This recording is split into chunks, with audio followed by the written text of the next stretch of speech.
Bueno, cuando el cerebro humano se enfrenta a un precipicio de incertidumbre absoluta, pues la reacción natural no es la calma. O sea, es el pánico. Claro, totalmente. El pánico más absoluto. Pensemos por un momento en esa tensión tan específica que se genera cuando hay que hacer las maletas para un viaje que, bueno, que no tiene fecha de regreso.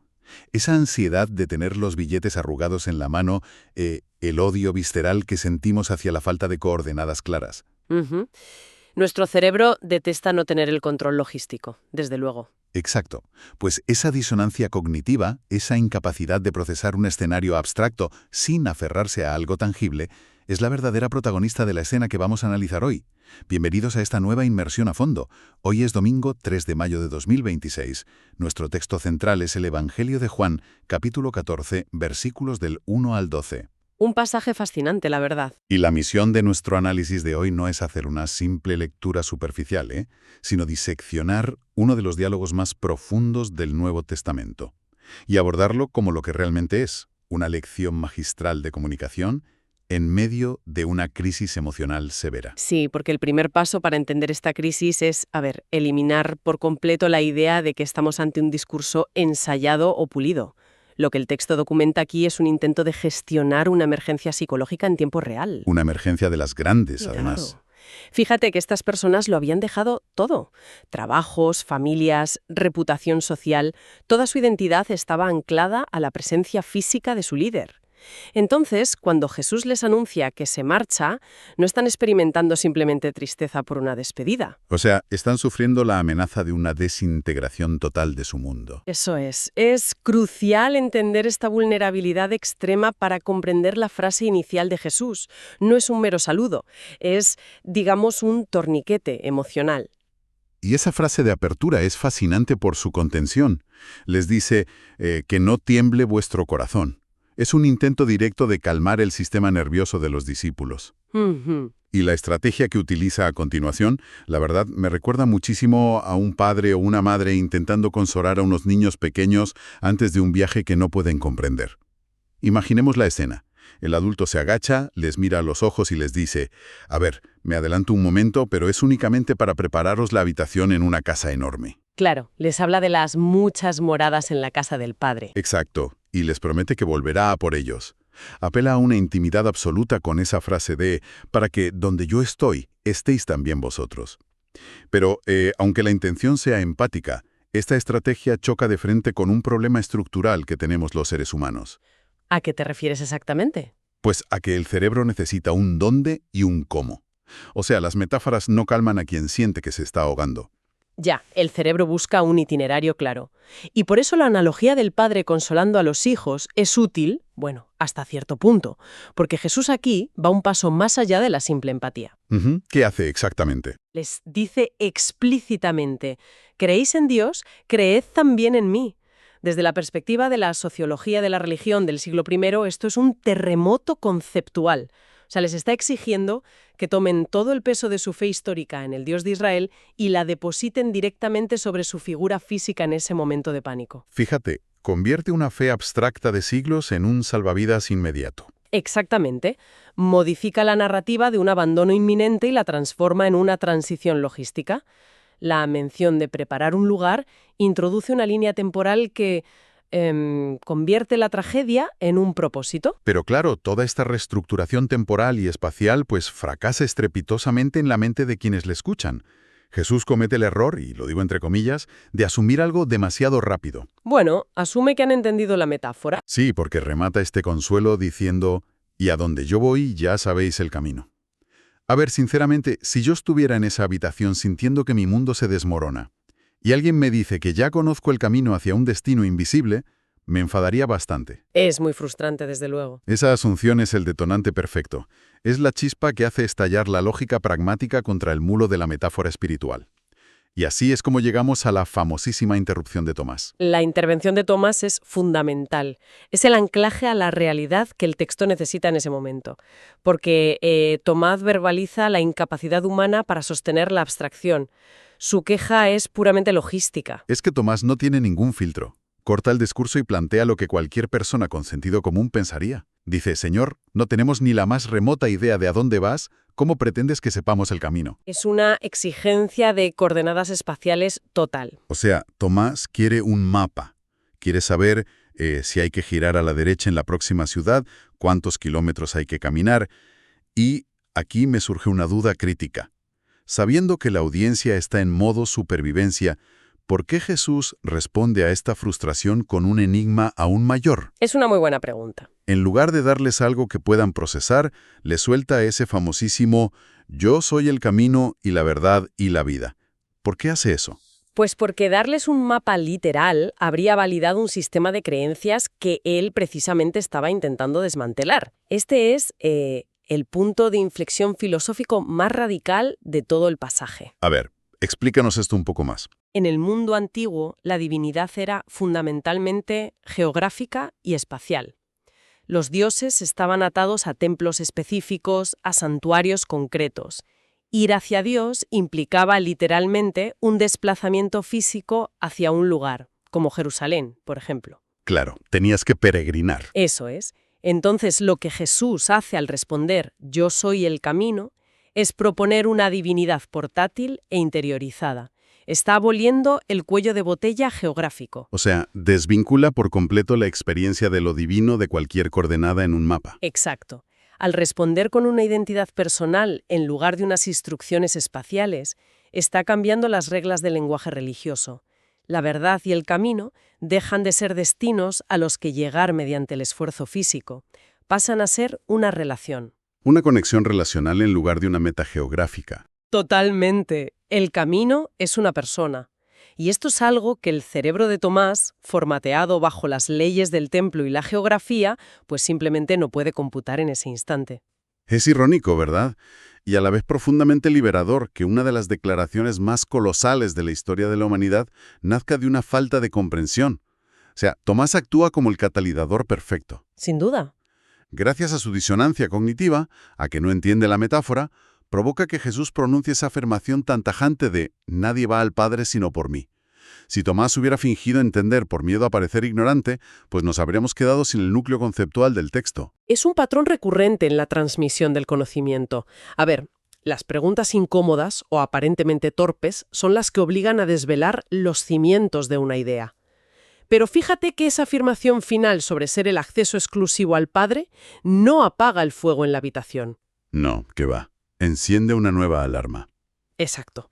La mente humana, cuando no puede aferrarse a un mapa espacial, busca inmediatamente una prueba visual. Y ahí es donde entra Felipe en escena. Claro. Felipe lleva un rato escuchando esta avalancha de referencias sobre ir al Padre, conocer al Padre, y dice, bueno, la abstracción ya ha durado bastante. Se cansa de metáforas. Y entonces interviene con una exigencia casi desesperada. Le dice, Señor, muéstranos al Padre y nos basta. Y aquí, a ver, quiero plantear una analogía para que quienes nos escuchan visualicen el peso de esta petición. Adelante. Es como, imaginemos un rayo de sol que entra por la ventana. Notas cómo calienta tu mano y dices, qué agradable este rayo de luz, está muy bien. Pero por favor, preséntame al sol. Claro. Y el sol, pues con una mezcla de paciencia y ligera frustración, te responde, oye, el hecho de que esta luz esté calentando tu mano, pues soy yo. O sea, no puedes separar el fotón de la estrella. La respuesta de Jesús va en esa línea. Le dice, ¿tanto tiempo llevo con vosotros y aún no me conoces, Felipe? Es una analogía perfecta. Lo del fotón y la estrella ilustra a la perfección el concepto filosófico subyacente. A ver, Felipe está pidiendo ver la causa separada del efecto que tiene frente a él. Y lo que Jesús le está explicando con frases como «quien me ha visto a mí ha visto al Padre» es un misterio de unidad ontológica. Vale, vamos a desgranar ese término de unidad ontológica para que nadie se pierda. Sí, a ver, la ontología es el estudio del ser, de la esencia de las cosas. Cuando hablamos de unidad ontológica aquí, significa que no estamos ante una relación donde uno es el jefe y el otro el empleado, o uno el embajador y otro el presidente. O sea, no hay jerarquía de intermediarios. Exacto. Sus esencias son inseparables. Actúan y existen como una sola realidad fundamental. Del mismo modo que, como decías, no puedes separar la luz de su fuente sin dejar de tener luz. Y al ver que Felipe tiene este cortocircuito mental intentando procesar algo tan inmenso, pues Jesús le ofrece dos vías para llegar a la fe. La primera es creer en sus palabras, asimilar esa unidad intelectualmente. Que ya vemos que les cuesta. Les cuesta muchísimo. Pero luego ofrece una segunda vía, un plan de contingencia, digamos. Dice, si no puedes creer por las palabras, cree por las obras mismas. Y aquí tengo que cuestionar la estrategia un momento. A ver, dime. Me vas a perdonar, pero si me dices que crea por las obras, ¿no es eso conformarse con trucos de magia? Es como decirle a Felipe, si no entiendes la filosofía cuántica de mi mensaje, no te preocupes, mira los fuegos artificiales que acabo de lanzar. Mira los milagros. Suena a recurso barato. Entiendo perfectamente la objeción. Y es muy común pensar así hoy en día, porque desde una perspectiva moderna tendemos a ver el milagro como una violación espectacular de las leyes físicas diseñada para impresionar. Claro, como un truco para ganar seguidores. Efectivamente, pero esa lectura es anacrónica. En el marco mental del primer siglo, las obras no son fuegos artificiales para llamar la atención, son restauraciones estructurales. ¿A qué te refieres con restauraciones estructurales? A ver, para la mentalidad de la época, el mundo físico está dañado, fracturado por el sufrimiento, la enfermedad y la muerte. Cuando Jesús realiza una obra como sanar a alguien o multiplicar el pan, no está rompiendo el orden del universo para presumir. Vale, está reordenando el caos. Eso es. Está restaurando el mundo a su diseño original. Por lo tanto, cuando le dice a Felipe, creed por las obras, no le pide que se asombre ante lo imposible. Le está diciendo, observa los hechos objetivos de compasión y restauración que ocurren a mi alrededor. Fíjate, eso lo cambia todo. Claro, porque es la evidencia empírica de que la esencia ordenadora del Padre está operando a través de él. Las obras son el mecanismo visible de esa unidad ontológica invisible. O sea que las acciones concretas no son distracciones del mensaje abstracto, sino su aplicación práctica en la materia. Exactamente. Y esta justificación de las obras sirve como un puente narrativo perfecto hacia el clímax de la conversación. Jesús proyecta la mirada hacia el futuro y lanza la promesa más desconcertante de toda la noche. Ah, sí. Cuando dice, el que cree en mí, también él hará las obras que yo hago, y aún mayores que éstas hará. A ver, desde una lectura puramente lógica, esto parece una contradicción flagrante. Suena desproporcionado, ¿verdad? Suena imposible. ¿Cómo es mecánicamente posible que unos discípulos, que apenas comprenden una metáfora espacial, vayan a superar las acciones de la persona en la que basan toda su fe? Suena contradictorio si lo evaluamos bajo la métrica de lo espectacular. O sea, si pensamos que obras mayores significa hacer trucos de magia aún más asombrosos. Claro, abrir los mares o algo así. Exacto. Ahí el texto no tiene sentido. Pero la resolución de este rompecabezas está en la última frase, en la causa.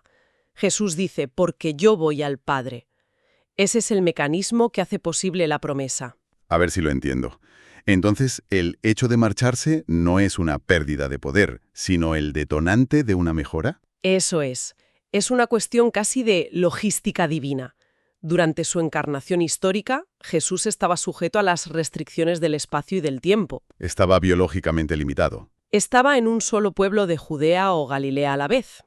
Al ir al Padre, esa limitación espacial se rompe. Pasa de ser una presencia localizada a ser una presencia universal que puede operar simultáneamente a través de miles o millones de personas. O sea, las obras son mayores en escala. Exactamente, en alcance geográfico, temporal y cultural.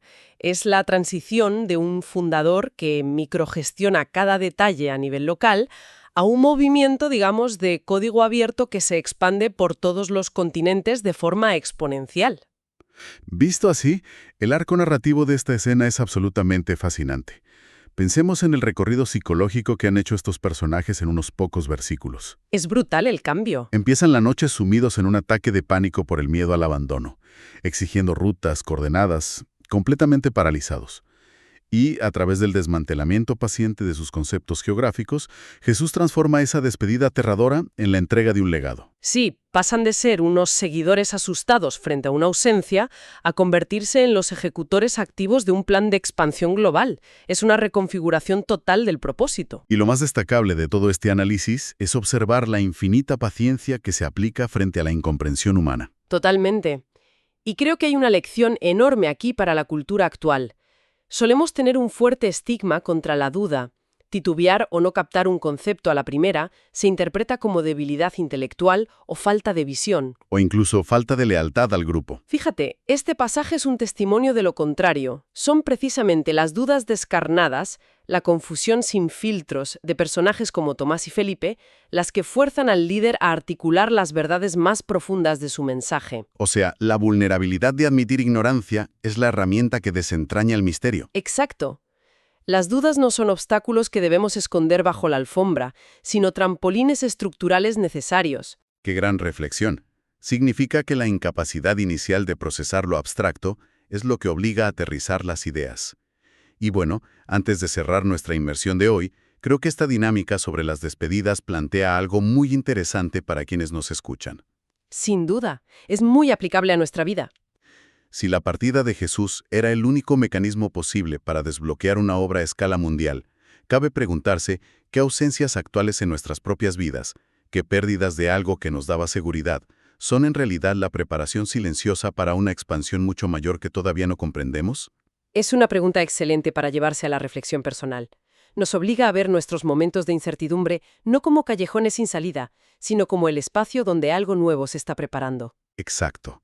Y bueno, para concluir nuestro análisis de hoy y conectar toda esta psicología con su dimensión espiritual original del quinto domingo de Pascua, vamos a cerrar recogiendo la esencia de estos versículos en una breve oración. Me parece perfecto. Señor Jesús, tú que eres el camino, la verdad y la vida, te pedimos la gracia de confiar plenamente en tus promesas. Que en los momentos de turbación e incertidumbre extrema, recordemos que nos tienes preparada una morada eterna. Concédenos la fuerza, la claridad y la fe necesarias para continuar haciendo tus obras de compasión y restauración en el mundo. Amén. Amén. Y que la voluntad de buscar y hacer buenas preguntas, por muy incómodas que sean, nunca nos abandone. Así es. Ha sido un análisis verdaderamente enriquecedor de un texto inagotable. Para la audiencia, la invitación queda abierta a seguir escarbando en estos pasajes y cuestionando sus mecanismos internos. Nunca hay que tener miedo de levantar la mano y hacer las preguntas difíciles. Hasta la próxima exploración.